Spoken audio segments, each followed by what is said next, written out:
Welcome to the Zandbergen Report, where wealth strategies and investment wisdom collide, featuring your distinguished host and certified financial planner, Bart Zandbergen. Welcome to the Zandbergen Report, a showcase for wealth strategies and investment wisdom that's essential for our evolving world. I'm your host, Bart Zandbergen. Paul, you need to be really nervous today. I was, you as often you bring in very, attractive people here, good-looking people here, and I thought, well, she must do something. She's an interior designer, or she's something that's very artistic. And then she tells me she does investigations. I'm worried here. Private investigations. Oh. So we have with us today a very special guest. We got the Rockford Files today. No, I'm dating myself here. Whatever. That's really What's an earlier? So we have Maki Kudaka. She's with Kudaka Investigations. Maki, welcome to the show. Thank you, Bart. Thank you for having me. Thank you, Paul. Of course. Before he jumps in, are there really real-life stories of like Sam Spade? I'm going to go back into the 40s. There was Sam Spade, the private detectives that are always looking for the what the cops can't find or something here, or is it just more mundane than that? Oh, no. They're all exciting and fun stuff. Yeah, the show today is all stories. Okay, all right. I'm going to sit back and listen. Here we go. All right. Maki, I'm going to fill everybody in a little bit about who you are, and then I'm going to have you fill in the gap. Sure. But Kudaka Investigations is a full-service, licensed, and insured private investigations firm based out of Orange County. Maki has an extensive background in the private investigation and legal industry. She was the vice president of a large private investigation firm based out of San Diego. And prior to a career as a private investigator, Maki worked as a certified paralegal, where she gained the knowledge and experience as a meticulous legal researcher. I'm glad it was meticulous, Maki, not just illegal. She graduated with honors from USC with a BA in political science and a minor in East Asian studies. And Maki serves on the board and was vice president of administrations of CALI, California Association of Licensed Investigators. That's a lot going on. I had no idea you were that deep. See, I fooled you. You did fool me. I fooled a lot of people. So I don't think I've ever shared this with you, and Paul doesn't know this, but I think either in a prior life and or if I wasn't a financial advisor, I would be either an investigator or like an FBI agent, because I just love that stuff. Yeah, you can play the part. I can't wait for your stories. So why don't you tell the audience kind of how you got to be an investigator? What led you there? Sure. Well, I consider myself a professional snoop. I love to dig and research and prove people wrong. Or prove people right. Yeah. And I, as you stated, I was a certified paralegal, and I love doing legal research, and I actually wanted to become an FBI agent. But living in Orange County, South Orange County, I didn't want to move to Virginia for 6 months for training and then have the possibility of being shipped out all over the world. So I decided to take my chance as a private investigator and got my break in a large investigations firm in San Diego, as you mentioned, and went and did the grunt work, was a field investigator, and I loved it, and I stuck with it, and almost 6 years ago, I've been an investigator for 10 years now, and it'll be 6 years this year that I've started my firm, and I just love my job. I love doing the research, I love doing the digging, and it's just... It's not all glamorous, and it's not what you see on TV. Sometimes, especially when you're sitting in the car, a parked car for a long time during surveillance. But it is exciting. Every day is different. I love my job. Yeah. Well, you mentioned something before. We'll get to that later. But dumpster diving, that's part of the job. Oh, yeah. I can't look like this, Paul, when I do the dumpster dive. So that's, you can find a lot about people when you dump in their trash or when you dive in their trash. As investigators, we're paid professionals to find facts. We're fact finders. So, what you discarding in trash it tells all about a person, for the most part. But it's a great way to get to know somebody. I mean, some people do discard their trash and they can shred it, but you can find a lot of mail or personal personal belongings, drug paraphernalia, whatever the case may be, and you can find out a lot about people when you do the dumpster diving. You just need to get some tent or some I don't know if you could hear it, but outside our studio, the trash truck was backing up. I could hear the beep, beep, beep. And I thought, I hope he's throwing mine away here right now. That's our next step, Paul. Paul dumpster diving. So, Maki, what are the type of cases that you normally work on? Well, I do a lot of surveillance. I also do background investigations, which includes social media investigations, as well as criminal defense and civil, such as business litigation and family law related cases. Okay. Yeah, the family law, I know we've talked about before, so those can get pretty hairy, huh? Oh, definitely. Yeah. I'm sure you deal with a lot of those type of cases or clients. I have those kind of clients, yeah, but I never get to that level. I never really get to see what happens. Sure. So on the background check, so what kind of people are hiring you for a background check? Well, background, it could be large firms wanting to recruit somebody or an potential employee, or it could be a father curious to find out who their daughter's dating. Oh, yeah? It could be a woman who's going to marry somebody, or vice versa, a rich man. Yeah. Wanting to marry a woman with not too many or very secretive past. So Yeah. it could be. I work with people in the private sector as well as the private companies as well as the private individuals. Yeah. So it can be anybody. Okay. Huh. So, there's got to be certain laws and limitations. I know you and I have talked about that before. So how far can you go? How far can you push it without crossing the line of invasion of privacy, I guess? Well, now with going back to the pre-employment or background, we can get access to any public records. So basically, juvenile records we're not able to obtain, but we can get any civil records, criminal history. For employment, you're not able to ask specific questions like, are you a felon or have you been convicted of this and that? But as long as we don't cross the line as far as invading, for example, we cannot run somebody's credit report without their authorization. So if an employer has the potential candidate's authorization, we can run the credit. But we're not able to do so without the prior authorization. And also during surveillance, for instance, we can only record what the public or what the naked eye can see. So for instance, if I'm working an insurance fraud case, for example, and the subject is the person that we're investigating. If the subject is in their backyard and they're mowing lawn and they claim that they have back injury, but they're mowing lawn, they're riding their skateboard, et cetera, and there's a peephole or some sort of a small opening, we cannot put our video camera into that hole. Does that make sense? We cannot. Okay. No. So whatever the naked eye can see. So if you standing back, 50, 100 feet away, and we can see it in plain sight, then we can record that. But we cannot go over above and beyond to record anything that we see. All right. So is this crossing the line? So going up to someone's window and peeking in, and the drapes are open. Is that too far? It is too far. Was that you outside my window yesterday, Bart? I'm just saying. Now I know why you don't do this work hard. I'm really bad at it. You just leave that to me. But that's definition. That's naked eye. I mean, right? So what are we missing? But let's say that you are. That's private property. So if you are going to somebody's private residence, and let's say that you're in your car, for instance, and the curtain's open. And you can see it through from your car. Yeah. That's legal. Okay. But if you're stepping over the person's the house, the hedge or the hedge, or the sidewalk or what have you, then that's crossing the line. Okay. that can be considered as invasion. But come on, you guys, on TV, they're always breaking in. They're always jimmying the lock and doing all this stuff. Come on. It's none of all the glamorous things that you see on TV, Paul, I promise you.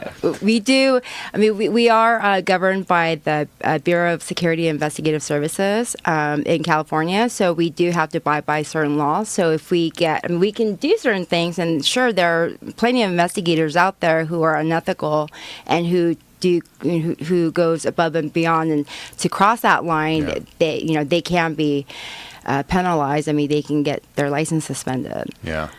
Okay. So. What's the rules on recording, voice recording?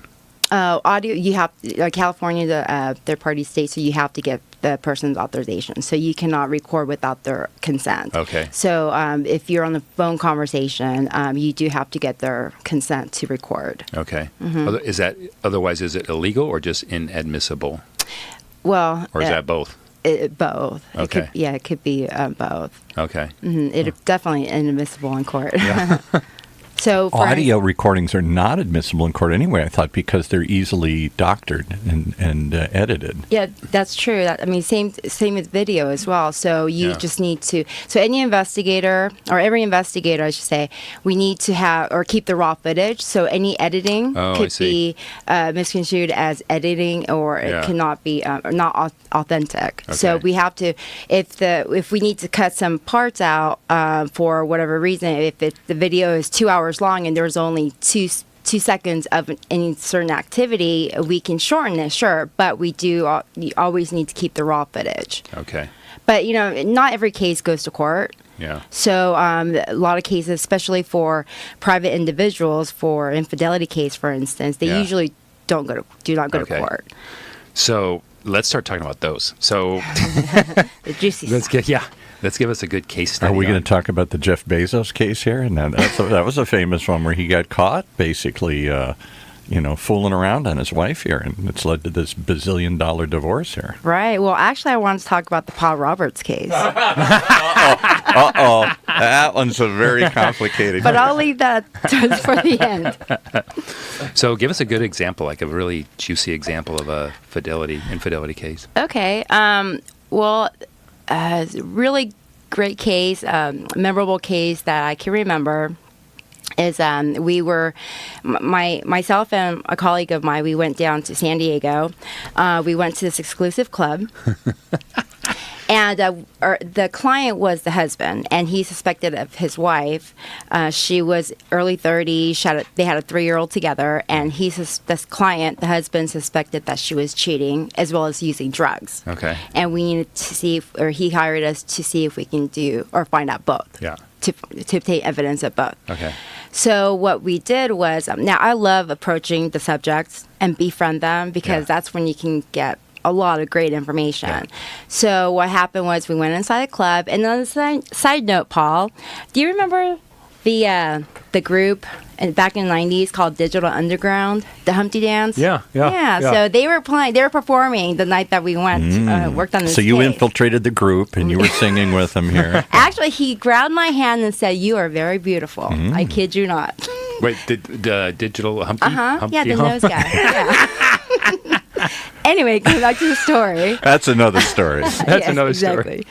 So what happened was, we always have to make sure that it's safe to approach and befriend the subject. Yeah. So, of course, in a bar environment, it's great because they're usually drinking and they're usually having fun. And they wouldn't think that a pretty girl walking up to them is investigating. I mean, I would think that you disarm everybody. You don't look like some big rumpled, Columbo kind of cop here or something. Cop, overweight with a mustache. Yeah, exactly. Right. Yeah, with trench that we can spot a mile away. Exactly. Here. Yeah, thank you for bringing that up. That's one point that I do want to bring up. Yeah, we're going to talk later. about that too. Okay.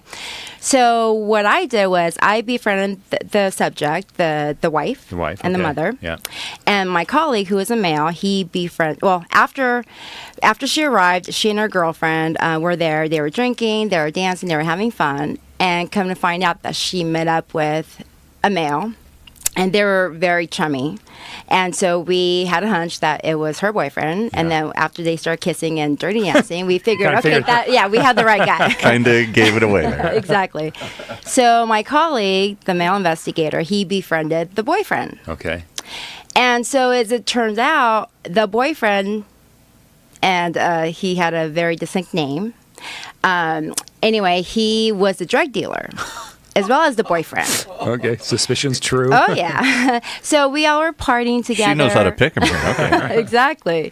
So we were dancing, we were having a good time, we were talking, and of course I'm getting all the juicy gossip from the girl.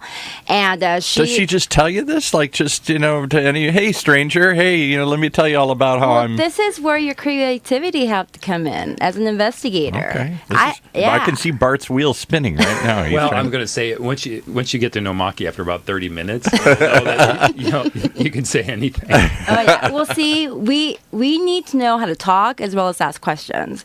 So, I'm very approachable. So, and I also like to talk. And I can befriend the rock. So we were just talking, having a good time.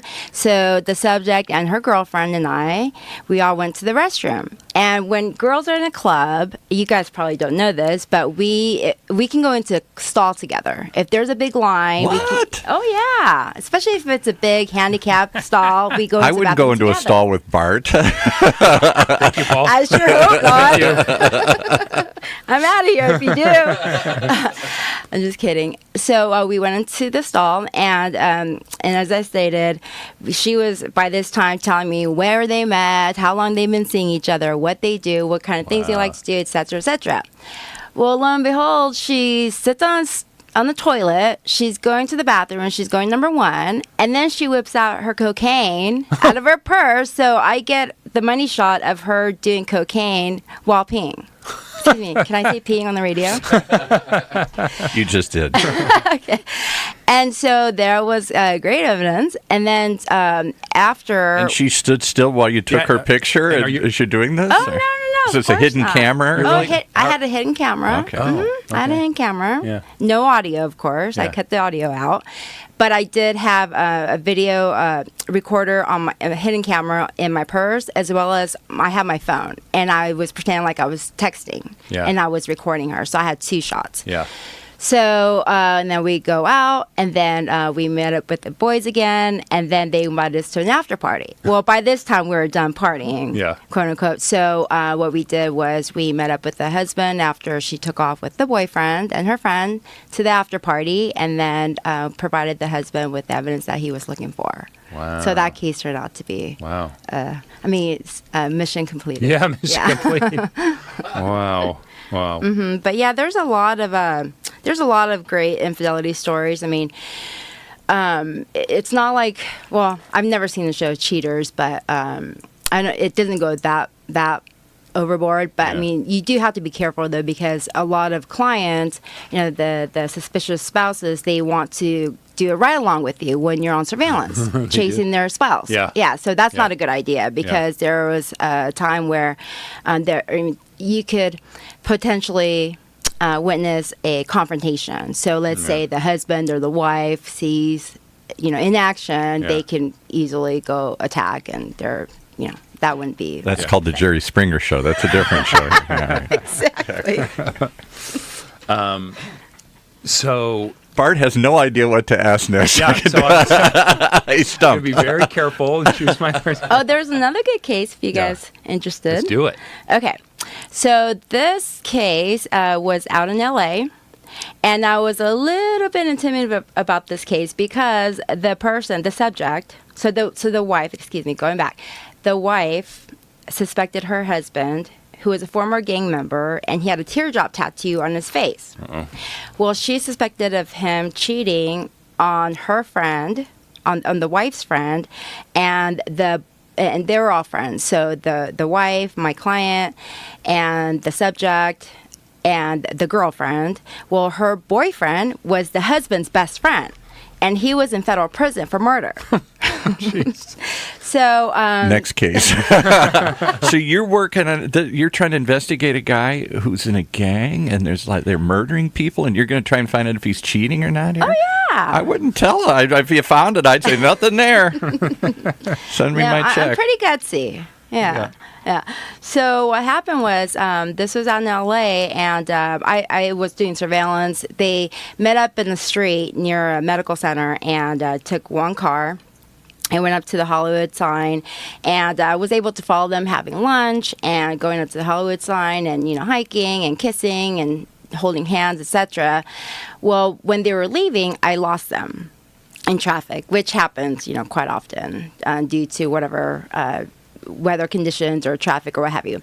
Anyway, so what I did was, since I didn't know their whereabouts, I went ahead and parked. Or when I went ahead and went back to where the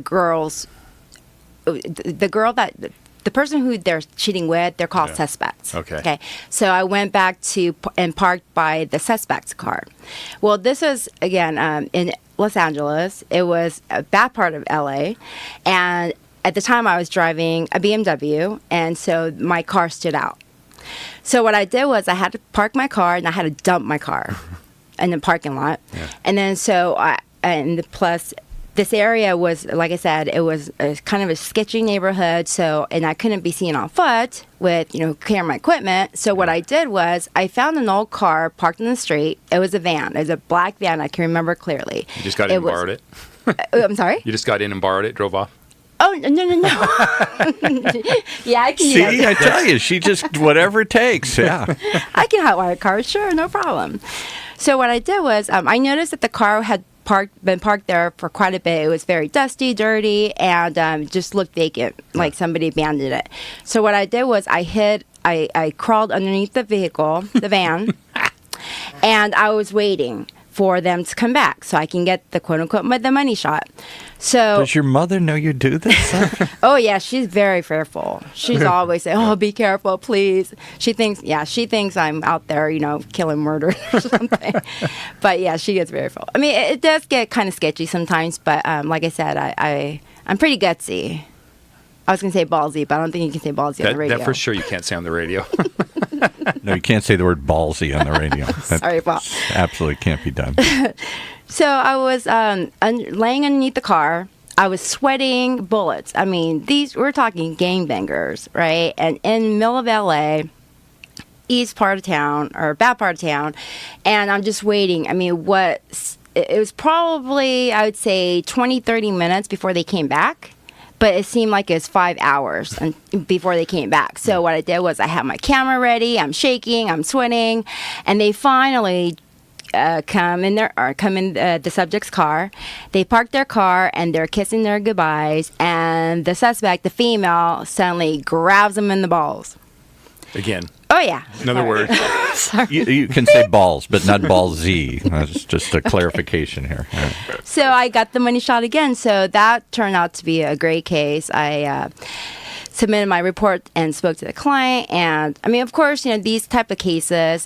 Doesn't the guy want to come beat the living tar out of you here, the daylight out of you here, and threaten you? That reminds me of another case. But wait, before we go there, is there like a Pulitzer Prize for private investigators for like the ball shot? Is that that's the money shot. Oh, that's a great idea, Bart. Who's got the best shot? Right. So that was a great case, but another great case. Now we only got a couple minutes. Okay. All right. Make this one fast. Okay, so infidelity case.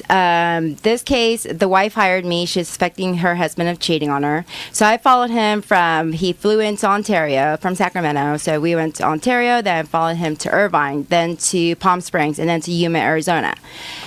And the objective was to determine whether or not he's meeting up with his girlfriend at a hotel. And the client, didn't know which hotel he was staying in.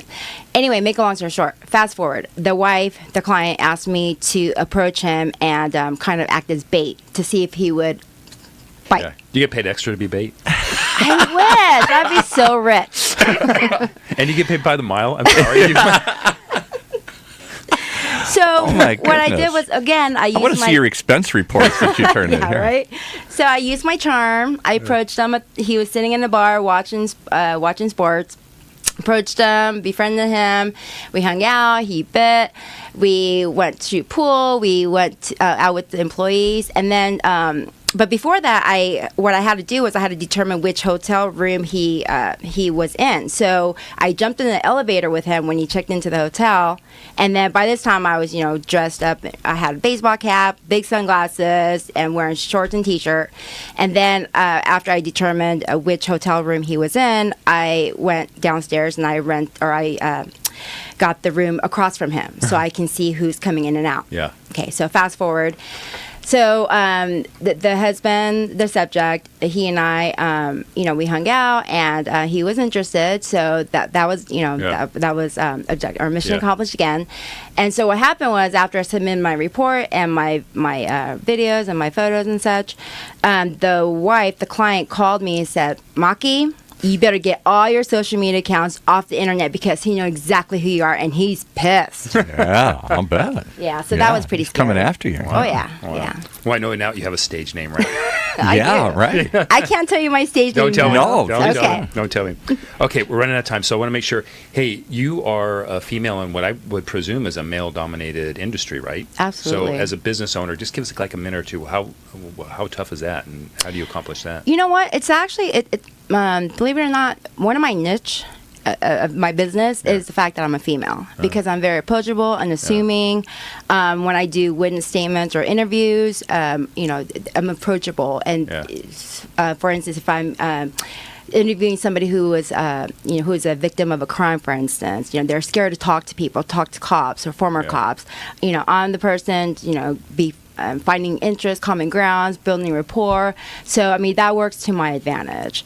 And also the fact that I stand out because I'm a woman and people remember me. So I get in and they don't expect it. So you're disarming. Exactly. Right. And I'm really aggressive, and I don't give up. Yeah. So, they know that I can get the job done. So... It was tough at the beginning, but once I proved to the clients, who are mostly attorneys, once they saw what kind of work I produce, then they started calling me back and referring me out to Is it mostly infidelity and background checks, or do you do like corporate espionage? I do corporate investigations. Debug offices or something? I don't debug offices, but I do get clients or potential clients who say, Maki, I need your help. I think somebody is somebody put a bug in my walls, and they're listening to my conversation, and they're going to bomb me, et cetera, et cetera. And usually those potential people turn out to be kind of psycho. Exactly. They're just hearing voices. Right? Exactly. All right, so we're near the end. So, Maki, Sure. I have the honor of asking my guests their final thought question. Okay. And that question: what is your ultimate lesson learned over your career as a private investigator? Okay. So in 2 minutes here. In 2 minutes, okay. So the ultimate lesson is this. And the acronym is T.O.A.D. T-O-A-D. Don't talk about me like that. Sorry, Bart. So T. Think outside the box. 1 step ahead of the game. A, aggressive. And D, dig. So, you need to think outside the box to become a good investigator because, not everything fits squarely in a box, and you need to step out from, where you are and think, okay, what is this person going to do? Is this person cheating, or is this person committed fraud? You need to think like them. So what you need to do is you need to do your research, and you need to know them better than their spouses know them or their best friend know them. So you need to get into their head. So it's kind of like psychology almost. Yeah. But you need to do that. You always need to be 1 step ahead of the game, and you need to outsmart all your colleagues. You need to, just think ahead. And, every investigation that I do, whether it's a small case or it's a huge case, I always do background investigation and social media investigation on all my subjects and suspects and their friends and their family. So I do a lot of research because I always have to be in the know. And more information, information is ammunition, right? And you have to be aggressive, and I just don't give up. You can't give up in this industry because if you do, you won't get any clients, and you won't you won't complete or obtain the goals that you want to do. Relentless, ruthless. Oh, yeah. And Paul, I'm a little worried about maybe the research you did on us. Oh, my goodness. And the good thing is we do it with a smile. Yeah, right. And then the D, dig, dig, dig. You just need to dig, dig, dig until you can't dig anymore. Like I said, I like to prove people wrong or prove a point, or we're a paid fact finder, so we have to do our job, and that's how you become successful in this industry. So great. Hey, before we leave, how can people reach you? A website, email, phone? What do you got? Absolutely. My website is www.kudakapi.com. Kudaka is my last name. That's K-U-D as in David, A-K-A, P-I.com.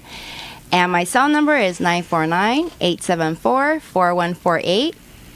And don't worry. And stage name is? AKA. She said AKA, so there is an also known as. Sorry. All right, Maki, thanks a lot. This was a lot of fun. Thanks for Thank coming you on. so much. It was an honor, you guys. Thank you. You are the first in 7 years of doing thousands of shows. We've never had a private investigator. Really? Before. All Yeah. right. Have you ever had anyone say ballsy?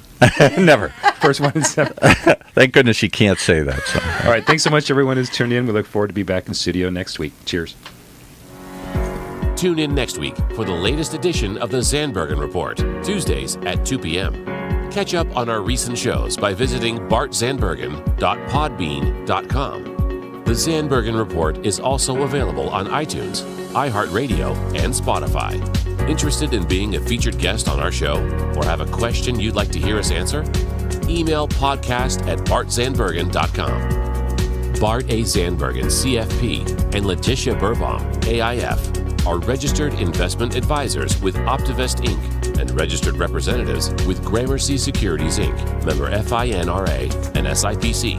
Investment advisory services are offered by Optivest Inc. under SEC registration.